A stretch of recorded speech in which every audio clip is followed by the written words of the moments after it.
In the name of God, Father, Son, and Holy Spirit. The first reading this morning isn't just a dramatic folk tale, it is of huge historical and contemporary importance.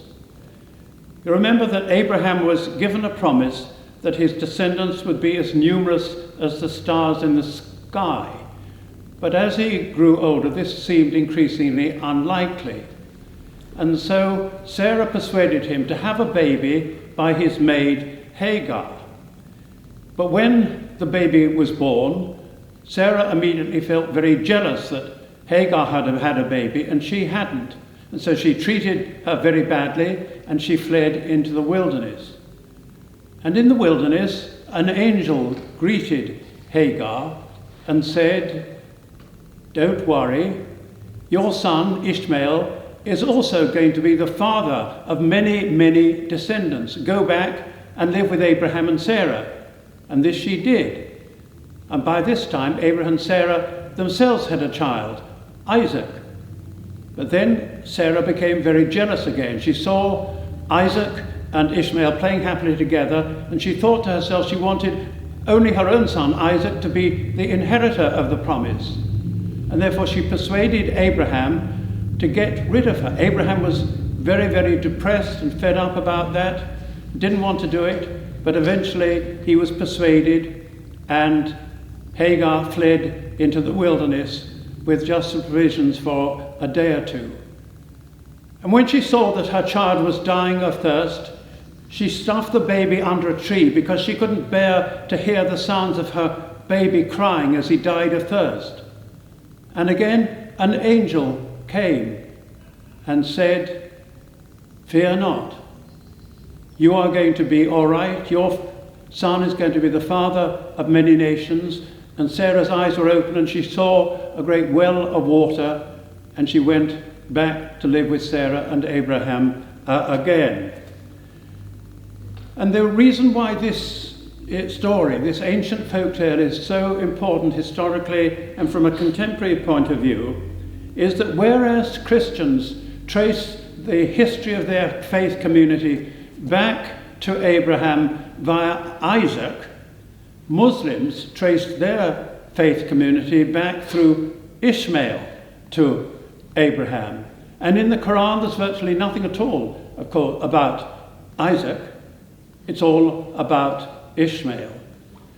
So we have two intertwined, but in the end, contradictory narratives, which unfortunately have played their role in the historic antagonism between Muslims and Christians down the centuries.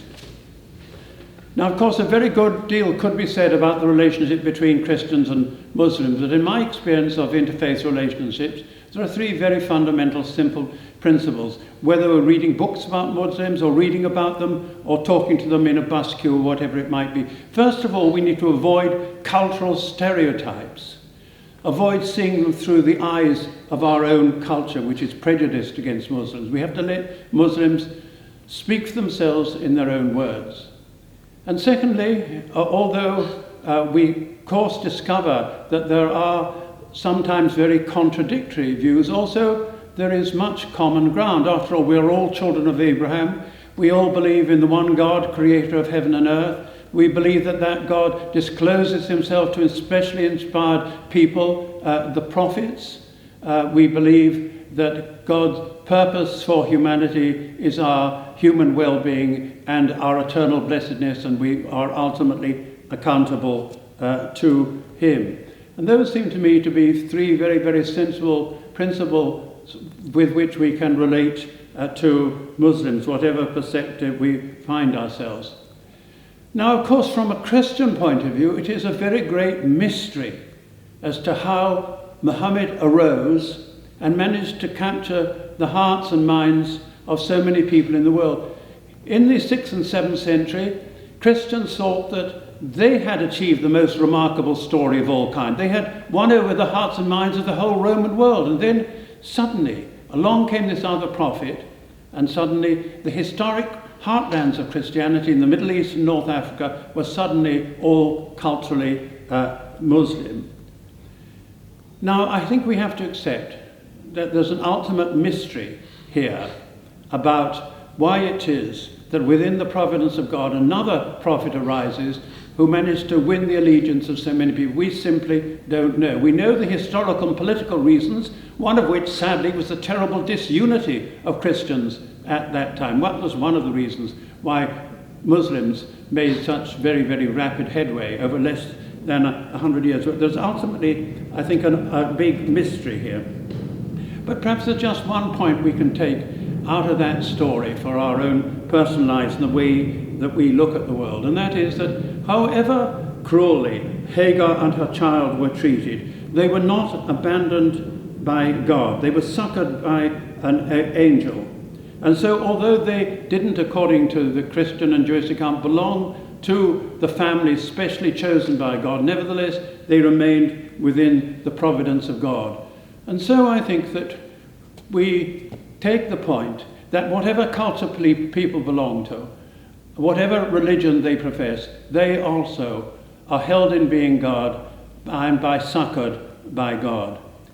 And this care of God has the most vivid and dramatic illustration in today's gospel, where we heard the words, "Are not 2 sparrows sold for a penny?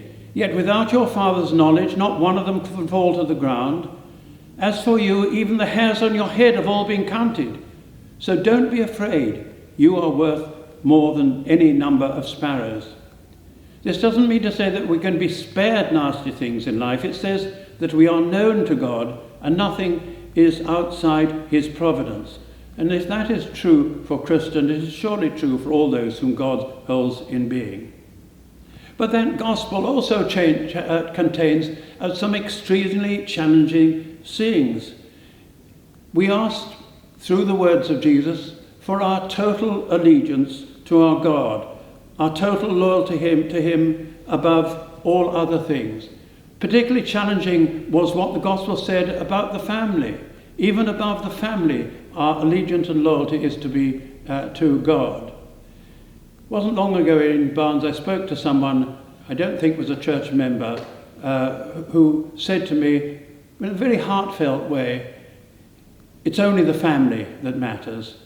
And those of us who are blessed enough to have families that are not dysfunctional, can of course sympathize with those words. And of course the normal way in which we express our love for Christ is through our family and through our friends, through our people we know. But those words remind us that our love for the family takes its place within a higher loyalty and a wider perspective. And our belief is that whatever our loyalties are, whether it is to our country, our business, our family, our football team, or all those other loyalties are in the end subservient to that higher loyalty.